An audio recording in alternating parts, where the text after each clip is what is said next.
بسم اللہ الرحمن الرحیم وَإِذْ قُلْتُمْ يَا مُوسَىٰ لَن نُّؤْمِنَ لَكَ حَتَّىٰ نَرَى اللَّهَ جَهْرَةً فَأَخَذَتْكُمُ الصَّاعِقَةُ وَأَنْتُمْ تَنظُرُونَ۔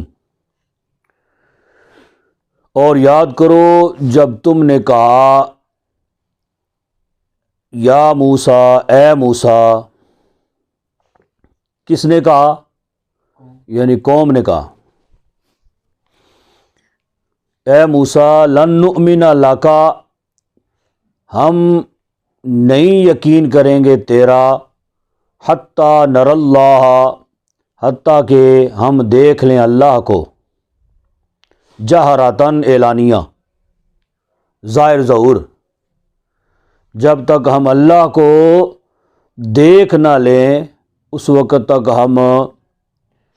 تیرا یقین نہیں کریں گے یا تجھ پر یقین نہیں کریں گے۔ فَأَخَذَتْكُمُ الصَّاعِقَةُ، پس کڑک نے تمہیں آ لیا، وَأَنْتُمْ تَنظُرُونَ، اور تم دیکھ رہے تھے۔ ثُمَّ بَعَثْنَاكُمْ مِنْ بَعْدِ مَوْتِكُمْ لَعَلَّكُمْ تَشْكُرُونَ، پھر ہم نے تمہیں زندہ کیا بعد تمہارے مرنے کے، تاکہ تم شکر بجا لاؤ۔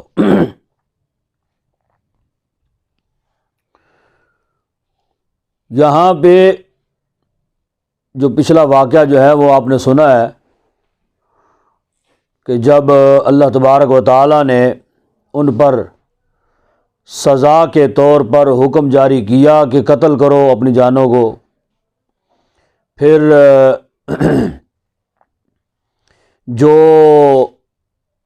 بچڑے کی پوجا نہیں کرنے والے تھے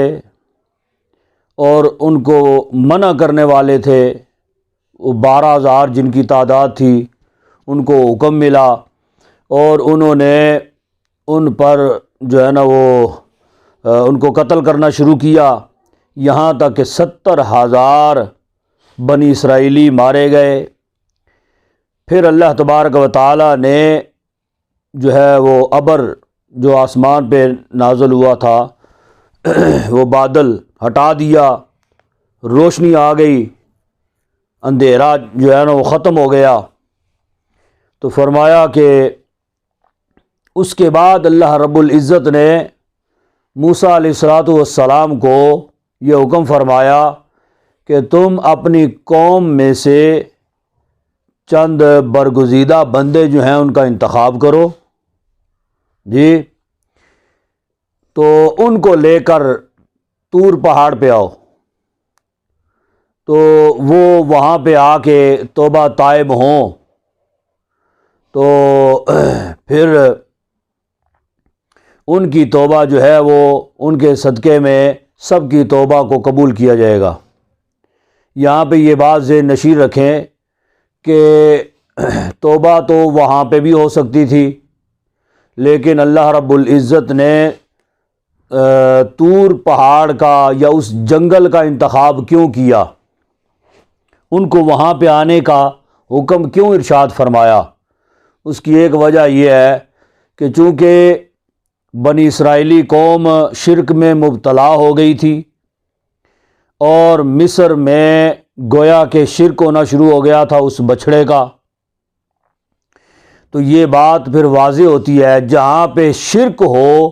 وہاں پہ کوئی عبادت کی جائے اللہ تبارک و تعالیٰ قبول نہیں کرتا، توبہ طائب کیا جائے اللہ قبول نہیں کرتا۔ تو طور کا مقام جو ہے وہ بڑا متبرک مقام تھا، وہاں پہ موسیٰ علیہ السلام اللہ تبارک و تعالیٰ سے ہم کلام ہوتے تھے جا کے، جیسے مکۃ المکرمہ، مدینۃ المنورہ متبرک مقامات ہیں، ایسے ہی طور جو تھا وہ بھی متبرک مقام تھا۔ تو اللہ تبارک و تعالیٰ یہ چاہتا تھا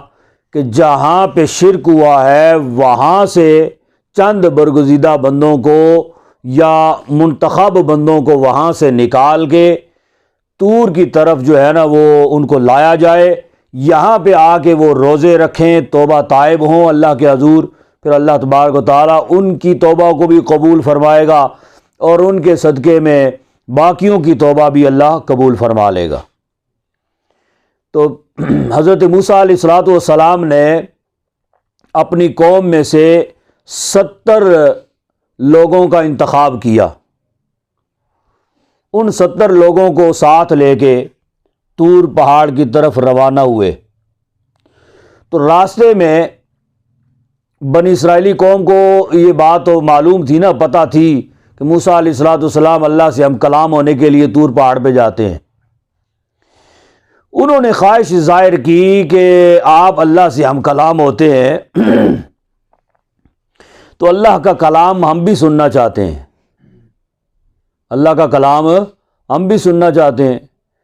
ہم بھی دیکھیں اللہ رب العزت کیسے کلام کرتا ہے، لہذا ہماری بھی یہ خواہش ہے، اس خواہش کو پورا کیا جائے۔ موسیٰ علیہ السلام نے اللہ تبارک و تعالیٰ کے حضور التجا کی، اللہ نے ان کی اس خواہش کو پورا کرنے کے لیے موسیٰ علیہ السلام پر وحی نازل فرما دی، کہا ٹھیک ہے ان کو بھی کلام سنا دیا جائے گا۔ چنانچہ جب اس جنگل میں پہنچے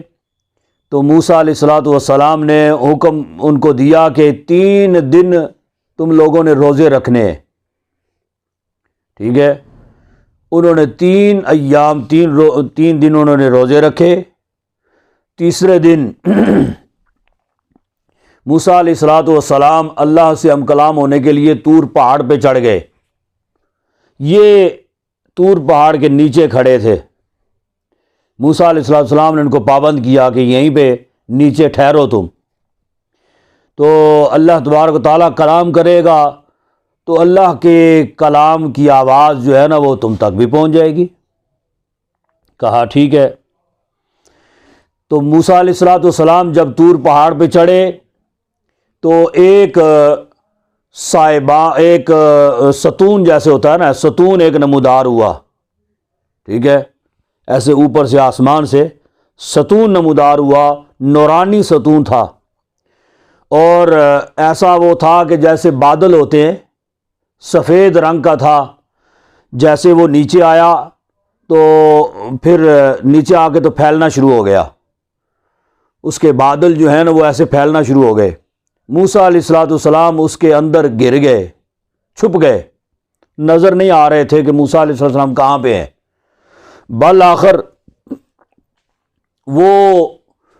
جو بادل تھے وہ پھیلتے پھیلتے ان کو بھی جو نیچے کھڑے تھے ان کو بھی اس بادل نے اپنی لپیٹ میں لے لیا۔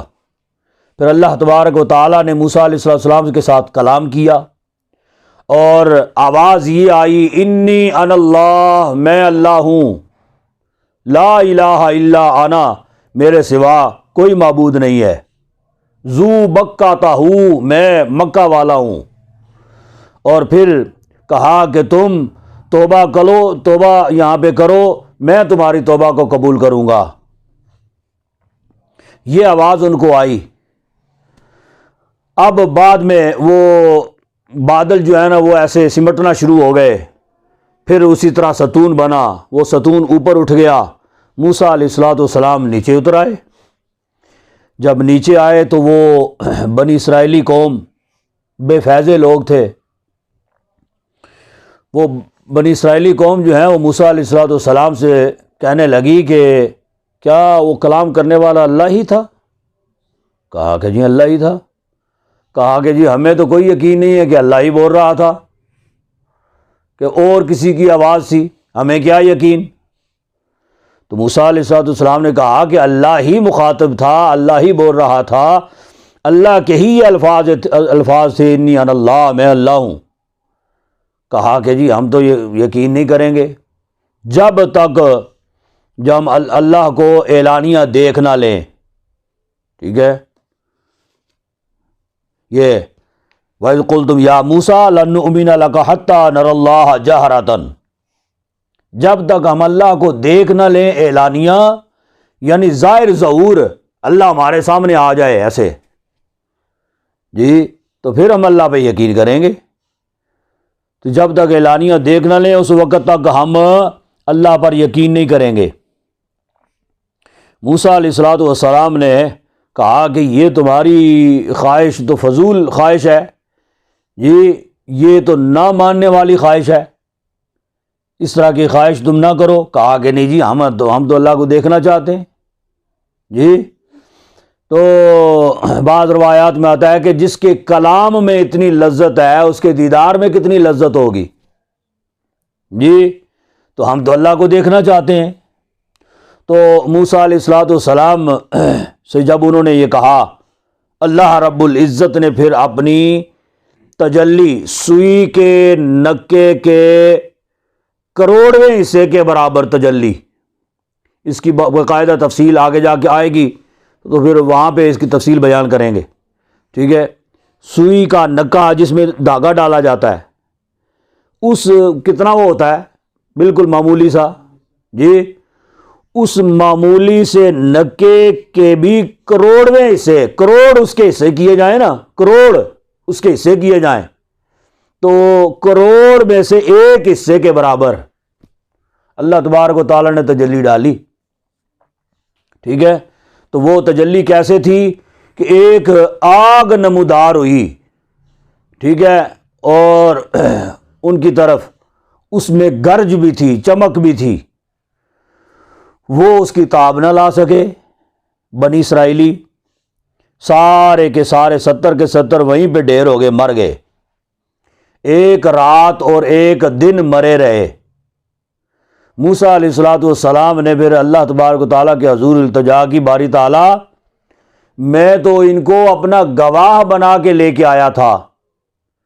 بنی اسرائیلیوں کو بتا کے آیا تھا کہ یہ وہاں پہ تم لوگوں کی توبہ کے لیے جا رہے ہیں اور میں اللہ سے ہم کلام ہونے کے لیے جا رہا ہوں، یہ دیکھیں گے، یہ سنیں گے کلام، ٹھیک ہے۔ میں تو ان کو گواہ بنا کے لایا تھا، تو نے ان کو مار دیا۔ 70,000 وہ بنی اسرائیلی جو ہیں وہ کہیں گے کہ 70,000 آپ نے یہاں پہ مروا دیے، 70 وہاں پہ لے جا کے تو وہاں پہ مروا دیے، نہ جانے کیسے مارے آپ نے، تو الزام جو ہے وہ تو مجھ پہ آئے گا، تو میری جو ہے نا وہ مجھے ندامت ہوگی، تو اس لیے باری تعالیٰ ان کو زندہ فرما۔ تو موسیٰ علیہ السلام اللہ کے نبی ہیں، پیغمبر ہیں، اللہ رب العزت نے موسیٰ علیہ السلام کے کہنے پہ ان کو پھر زندہ فرما دیا۔ ایک دن ایک رات مردہ رہے، اس کے بعد اللہ تبارک و تعالیٰ نے ان کو زندہ فرما دیا، ایک ایک کرتے ہوئے اٹھتے گئے، ایک ایک کرتے ہوئے اٹھتے گئے، 70 کے 70 زندہ ہو گئے۔ یہ ہے ثم بعثناکم من بعد موتکم، پھر ہم نے تمہیں زندہ کیا بعد تمہارے مرنے کے، ٹھیک ہے، لعلکم تشکرون، تاکہ تم شکر بجا لاؤ، احسان مانو۔ اس کے بعد جی وَظَلَّلْنَا عَلَيْكُمُ الْغَمَامَ وَأَنزَلْنَا عَلَيْكُمُ الْمَنَّ وَالسَّلْوَىٰ، اور ہم نے سائبان کیا تمہارے اوپر بادل کا، سایہ کیا ہم نے تمہارے اوپر بادل کا سایہ، وَأَنزَلْنَا عَلَيْكُمُ الْمَنَّ وَالسَّلْوَىٰ، اور نازل کیا ہم نے تم پر من اور سلوہ، یہ ان کا نام، اس غذا کا نام ہی من اور سلوہ تھا، تو اس کا معنی بھی یہی کرنا ہے، من اور سلوہ، ٹھیک ہے۔ نازل کیا ہم نے تم پر من اور سلوہ، کلوا من طیبات ما رزقناکم، کھاؤ ستھری چیزوں میں سے، ما رزقناکم جو ہم تمہیں دیتے ہیں یا جو ہم نے تمہیں دیں،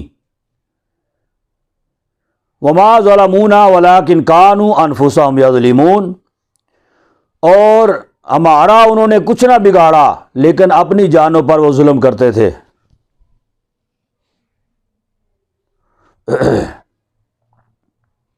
ٹھیک ہے جی، یہاں سے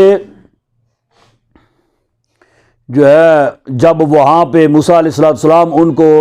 70 لوگوں کو لے کے واپس مصر میں تشریف لائے، ٹھیک ہے، تو پھر اللہ تبارک و تعالیٰ نے ان کو حکم دیا کہ اب اپنی قوم کو، بنی اسرائیل کو یہاں سے نکالو، ملک شام کی طرف جاؤ ہجرت کر کے، کہ ملک شام میں ایک قوم جس کا نام قوم عمالقہ تھا، قوم عمالقہ نے قبضہ کیا ہوا ہے وہ بہت ظالم اور جابر قوم ہے، بہت جنگجو قسم کی قوم ہے، تو بڑے بڑے ان کے قد تھے۔ کہا کہ بنی اسرائیل کو لے کے جاؤ یہاں سے، تو وہاں پہ جا کے ان کے ساتھ جنگ کرو اور ان کو وہاں سے نکالو، بیت المقدس کو اس قوم سے، ظالم اور جابر لوگوں سے پاک کرو، ٹھیک ہے، یہاں سے نکلو۔ اس کی وجہ کیا؟ وہاں سے مصر سے نکالنے کی وجہ کیا تھی؟ اس کی وجہ یہی تھی کہ اللہ تبارک و تعالی جانتا تھا کہ پہلے تو یہ قوم بنی اسرائیل جو ہے وہ فرعون کی غلام تھی، اب فرعون سے تو چھٹکارا مل گیا ان کو، یہاں پہ اب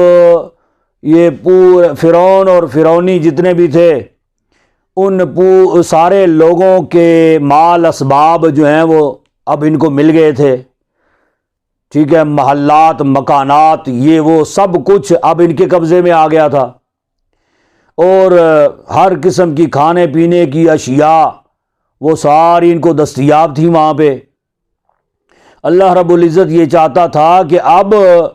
یہ جو ہے نا سارے اسباب ان کو مل گئے ہیں تو کہیں اللہ کی عبادت سے غافل نہ ہو جائیں، ٹھیک ہے، تو لہذا اب ان کو یہ مصر جو ہے یہ تو مصر آزاد ہو گیا،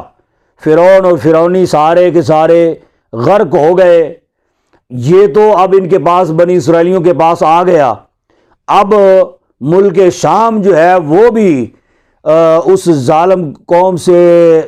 چھٹکارا حاصل کر کے اس پر بھی بنی اسرائیلی قبضہ کر لے، ٹھیک ہے۔ تو جب موسیٰ علیہ السلام کو یہ حکم ملا تو موسیٰ علیہ السلام نے پوری بنی اسرائیل کو یہ حکم سنایا اور سب کو تیاری کرنے کا حکم جاری کیا۔ اب وہاں سے وہ روانہ ہوئے، جب روانہ ہوئے تو مصر اور شام کے بالکل درمیان میں وسط میں پہنچے، ایک میدان تھا، بہت بڑا میدان، 30 فرسخ اس کی لمبائی چوڑائی تھی، ٹھیک ہے۔ اب فرسخ جو ہے وہ یعنی میلوں کے حساب سے اس کی لمبائی چوڑائی تھی، تو وہ وہاں پہ اس میدان میں جب پہنچے، وہاں مصر سے نکلنے کے بعد بنی اسرائیل قوم جو تھی نا وہ ایک تو وہاں سے نکلنا نہیں چاہتے تھے، کیوں؟ اس لیے کہ وہاں پہ اب بڑی آسائشیں اور بڑے مزے تھے وہاں پہ، اب کسی کی کوئی غلامی نہیں تھی، خود ہی سردار، خود ہی وہاں کے بادشاہ، اور خود ہی جناب علی سب کچھ اختیارات سارے ان کے پاس تھے جی۔ تو وہ چاہتے نہیں تھے وہاں سے نکلنا، لیکن موسیٰ علیہ السلام نے حکم دیا کہ اللہ کا حکم ہے یہاں سے نکلنا ہے، تو ملک شام کو جو ہے نا ان لوگوں سے آزاد کرنا ہے۔ اب چاروں ناچار نہ چاہتے ہوئے وہاں سے نکل تو گئے، لیکن راستے میں جگہ جگہ بات پہ موسیٰ علیہ السلام پر اعتراضات، یہاں تک کہ کئی لوگ جو ہیں بنی اسرائیلی موسیٰ علیہ السلام کی بے ادبی اور گستاخی کرنے لگے، تو بات جو ہے نا اس کی شکایت موسیٰ علیہ السلام کے ساتھ بات کی شکایت وہ موسیٰ علیہ السلام سے کرنے لگے، یہاں تک کہ جو ہم یہاں پہ بڑے پرسکون تھے، بڑے مزے میں تھے جناب علی، پھر جو ہے نا وہ یہاں سے ادھر سے نکلنا پڑ گیا جی۔ تو وہ وہاں سے نکل تو گئے، لیکن جب پہنچے نا اپنا ایک مقام پہ، ایک میدان میں پہنچے جو شام اور مصر کے سینٹر میں تھا، درمیان میں، جب اس مقام میں پہنچے تو انہیں خبر ہو گئی، پتہ چل گیا کہ جس قوم عمالقہ کے ساتھ مقابلہ کرنے کے لیے ہم جا رہے ہیں وہ بڑی ہی جنگجو قوم ہے، بڑے بڑے قداور قسم کے لوگ ہیں وہاں پہ جی،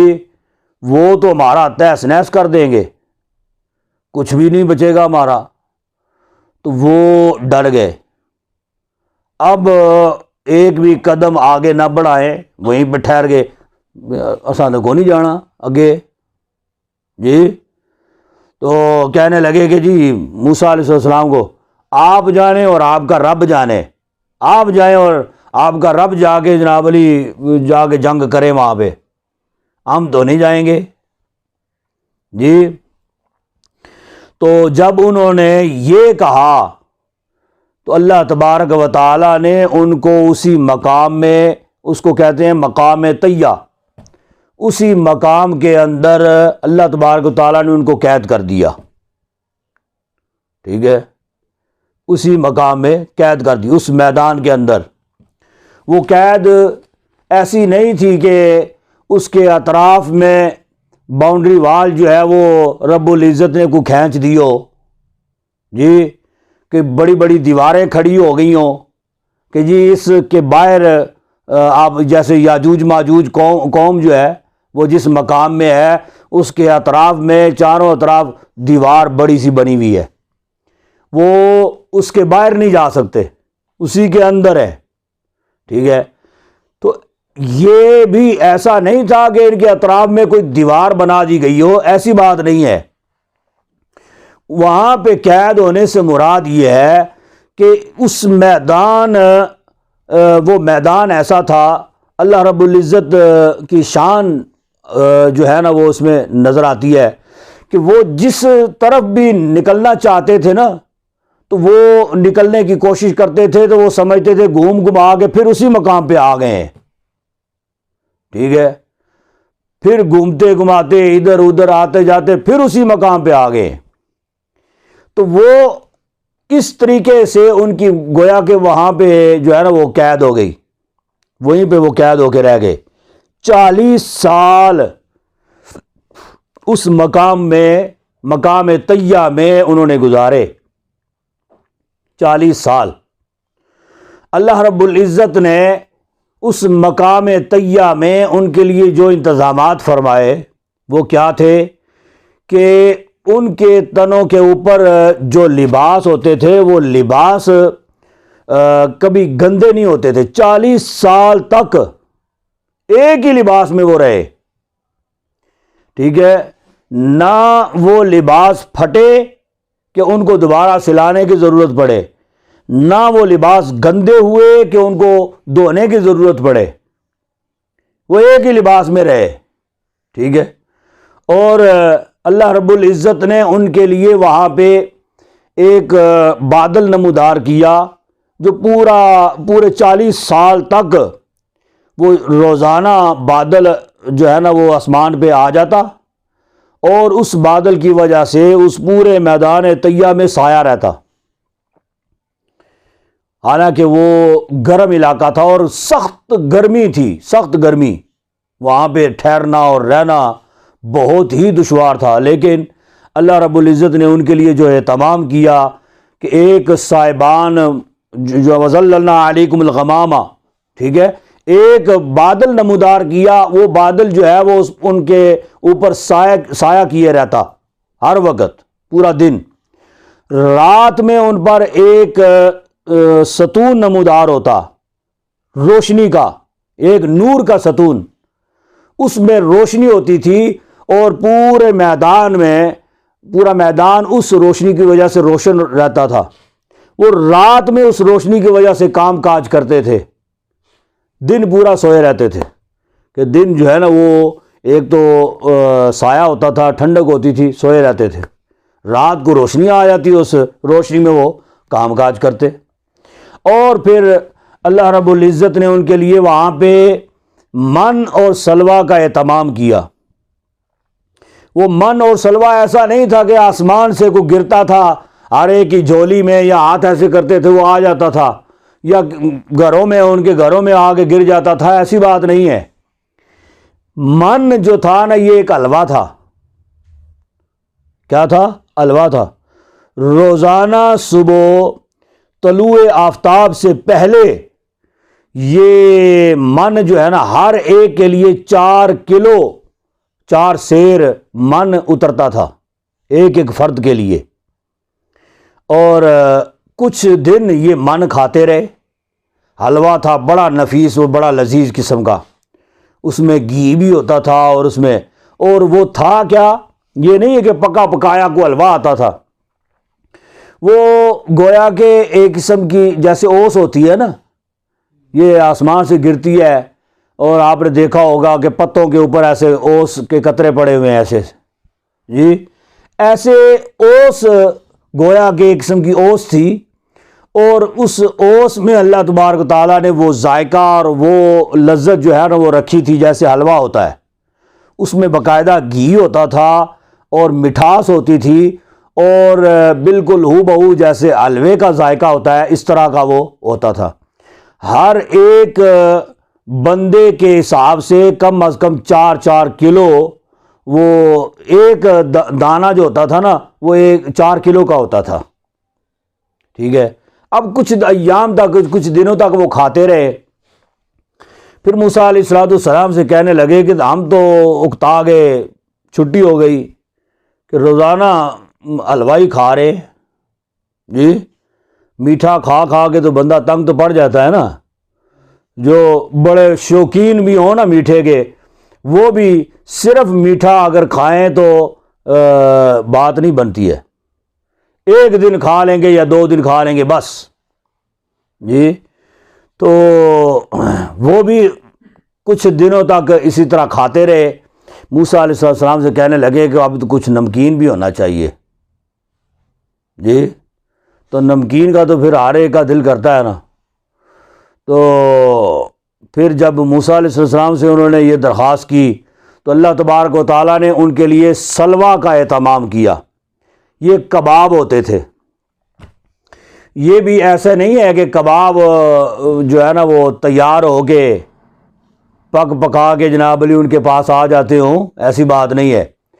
یہ دریائی ایک پرندہ تھا، جیسے یہ مرغی کا بچہ ہوتا ہے، مرغی جو ہوتی ہے، یہ اس طرح کا، اس طریقے کا تھا وہ دریائی پرندہ۔ تو روزانہ اللہ تبارک و تعالیٰ کے حکم سے ہوا جو ہے نا وہ ان پرندوں کو اڑا کے اس میدان میں لے آتی تھی، ٹھیک ہے، وہ ان کا شکار کرتے تھے، شکار کر کے تو پھر اس کے کباب بنا کے تو پھر کھاتے تھے۔ لیکن ان کو حکم یہ تھا بنی اسرائیلیوں کو کہ آپ نے روزانہ کا رزق روزانہ ہی کھانا ہے، چھوڑنا نہیں ہے، دوسرے دن کے لیے بچا کے نہیں رکھنا، ٹھیک ہے۔ تو بعض لوگ جو ہے نا، ایک تو یہ ہے روزانہ جتنا جتنا اترتا تھا نا، جمعے والے دن ہر ایک کے لیے ڈبل اترتا تھا، ڈبل نازل ہوتا تھا، اس لیے کہ ہفتے والے دن چھٹی ہوتی تھی، ہفتے والے دن ان کے لیے من اور سلوہ نہیں نازل ہوتا تھا، اس وجہ سے جمعے والے دن ڈبل نازل ہو جاتا، وہ ایک دن کا کھا لیتے، ایک دن کا بچا لیتے۔ لیکن باقی ایام میں رب العزت کا ان کو حکم تھا کہ جو ہے نا وہ صبر کا مظاہرہ کرتے ہوئے اور توکل اللہ رب العزت کی ذات پہ رکھتے ہوئے روزانہ کا رزق من اور سلوہ روزانہ کا کھا لینا ہے، بچانا نہیں ہے۔ تو بعض لوگوں نے وہ من سے جو ہے نا وہ اکتا گئے تھے، تو شام کا جو ہے نا کچھ نہ کچھ بچانا شروع کر دیا کہ صبح بھی وہ نمکین ساتھ مل جائے گا، کھا لیں گے، نمکین بھی کھا لیں گے اور حلوہ بھی کھا لیں گے، جی۔ تو جب انہوں نے بچانا شروع کر دیا تو پھر اللہ تبارک و تعالیٰ نے جو ہے نا اللہ رب العزت کے حکم سے ان کا وہ کھانا خراب ہونا شروع ہو گیا، وہ من سلوہ خراب ہونا شروع ہو گیا، ٹھیک ہے۔ اس سے پہلے کھانا خراب نہیں ہوتا تھا، جتنے دن بھی پڑا رہتا تھا، خراب نہیں ہوتا تھا۔ یہ خراب ہونا جو ہے نا یہ بنی اسرائیلیوں کی وجہ سے کہ انہوں نے رب العزت پر توکل کرنا چھوڑ دیا، رکھنا شروع کر دیا، اللہ رب العزت نے ان کا کھانا خراب کرنا شروع کر دیا، ٹھیک ہے۔ اس میں بدبو اور سمیل ہونا شروع ہو گئی، اطراف کے لوگ جو ہیں نا وہ بھی پریشان ہونا شروع ہو گئے کہ یہ پتہ نہیں سمیل کیوں ہے، تو وہ اسی کھانے کی سمیل ہوا کرتی تھی جو بچا کے رکھتے تھے، تو پھر اللہ تبارک و تعالیٰ نے ان کا وہ رزق بند کر دیا۔ تو فرمایا کہ وما ظلمونا ولکن کانوا انفسہم یظلمون، اور انہوں نے ہمارا کچھ نہیں بگاڑا لیکن اپنی جانوں پر وہ ظلم کرتے تھے۔ وَإِذْ قُلْنَا ادْخُلُوا هَٰذِهِ الْقَرْيَةَ فَكُلُوا مِنْهَا حَيْثُ شِئْتُمْ رَغَدًا وَادْخُلُوا الْبَابَ سُجَّدًا وَقُولُوا حِطَّةٌ نَغْفِرْ لَكُمْ خَطَايَاكُمْ وَسَنَزِيدُ الْمُحْسِنِينَ۔ اور جب قلنا ہم نے کہا ادخلوا داخل ہو هذه القرية اس بستی میں، فَكُلُوا مِنْهَا حَيْثُ شِئْتُمْ رَغَدًا پس کھاؤ اس میں سے جو تم چاہو بغیر روک ٹوک کے، وَادْخُلُوا الْبَابَ سُجَّدًا اور داخل ہو دروازے سے سجدہ کرتے ہوئے، وَقُولُوا حِطَّةٌ نَغْفِرْ لَكُمْ خَطَايَاكُمْ اور کہو حِطَّةٌ معافی، اے اللہ معاف کر دے، ٹھیک ہے، نغفر لکم خطایاکم ہم تمہاری خطائیں تمہارے گناہ معاف کر دیں گے، وَسَنَزِيدُ الْمُحْسِنِينَ محسنین اور ان قریب ہم نیکوکاروں کو بہت زیادہ دیں گے۔ پھر 40 سال جب گزر گئے تو اللہ تبارک و تعالیٰ نے پھر حکم فرمایا کہ جاؤ اب بیت المقدس کی طرف، ملک شام کی طرف، ٹھیک ہے، اور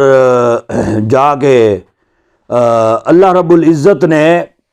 ان کے جو وہاں پہ قوم عمالقہ تھی نا، ان کے دلوں میں ایسا رعب ڈال دیا بنی اسرائیلیوں کا کہ جو ہے نا وہ ایسے ہی ڈر گئے، بغیر جنگ کیے ایسے ہی ڈر گئے۔ وہ ان کو پتہ چلا ایک قوم آ رہی ہے، بنی اسرائیل اس کو کہتے ہیں، بنی اسرائیلی قوم آ رہی ہے، بڑی جنگجو قوم ہے، بڑی ظالم قوم ہے اور بڑی طاقتور قوم ہے۔ ان کو ایسے ہی ان کے دلوں میں رعب اللہ رب العزت نے ڈال دیا، اور وہ بغیر جنگ کیے ایسے ہی انہوں نے بیت المقدس اور ملک شام جو ہے نا وہ چھوڑ دیا، خالی کر کے بھاگ گئے وہاں سے۔ تو موسیٰ علیہ السلام کو اللہ نے یہ وحی فرمائی کہ قوم عمالقہ جس کے ساتھ مقابلہ کرنے کا حکم دیا گیا تھا وہ ویسے ہی بھاگ گئی ہے، اب تم بنی اسرائیل قوم کو یہاں سے لے کے جاؤ، اور جو ہے بنی اسرائیل یہ مصر تو ویسے ہی آپ کا تھا، اب ملک شام جو ہے نا وہ بھی آپ کا ہو جائے گا،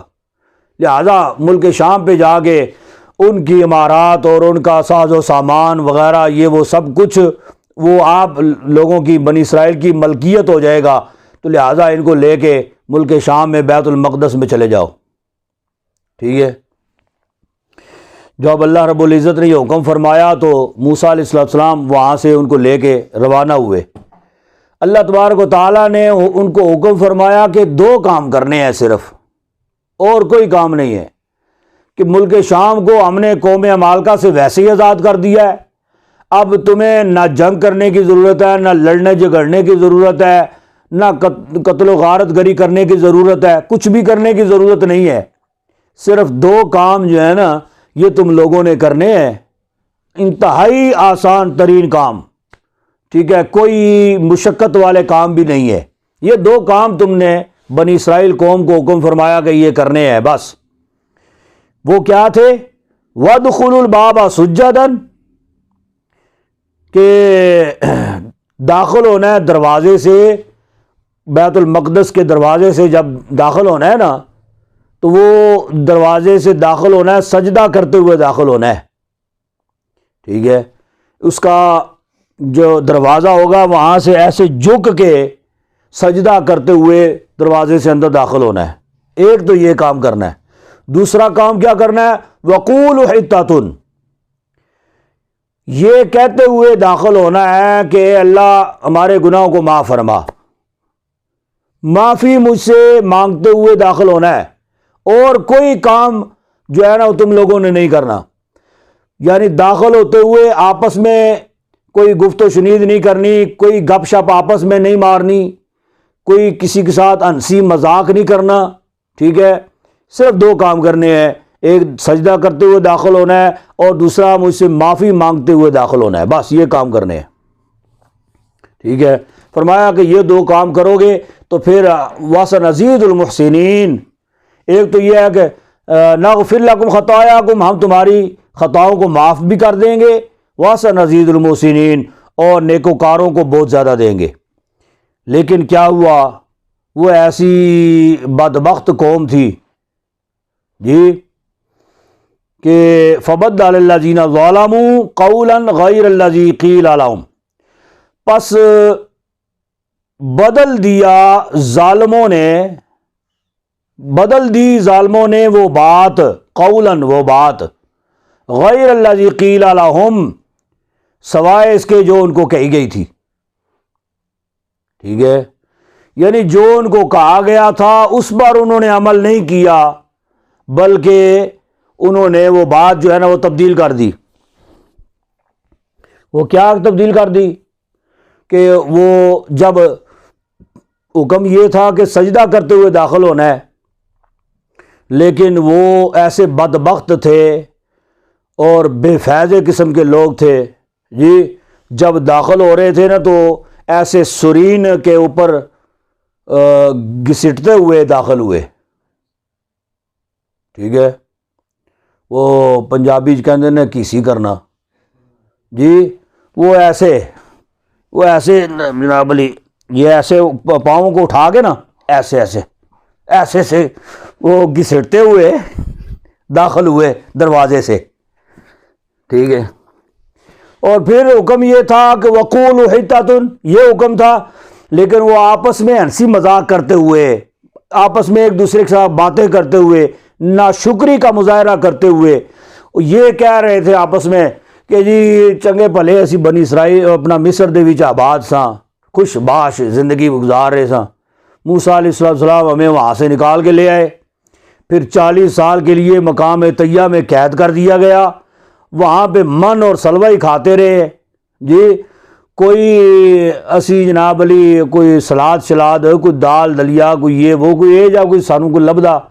تو وہ ہمیں جو ہے نا وہاں پہ کچھ ایسا ملا ہی نہیں ہے، کچھ بھی نہیں کھایا، اور اس کے علاوہ صرف من اور سلوہ ہی کھاتے رہے، بس یہ ناشکری کی باتیں کرتے ہوئے داخل ہوئے۔ پھر کیا ہوا، فَأَنزَلْنَا عَلَى الَّذِينَ ظَلَمُوا رِجْزًا، پس نازل کیا ہم نے ان ظالموں پر رجزن عذاب۔ ٹھیک ہے، ان ظالموں پر ہم نے عذاب نازل کیا، من السماء، یا آسمان سے، بما كانوا یفسقون، بدلہ ان کی بے حکمی کا، نافرمانی کا، ہاں جی، بدلہ ان کی نافرمانی کا۔ ٹھیک ہے، تو اللہ تبارک و تعالیٰ نے پھر ان پر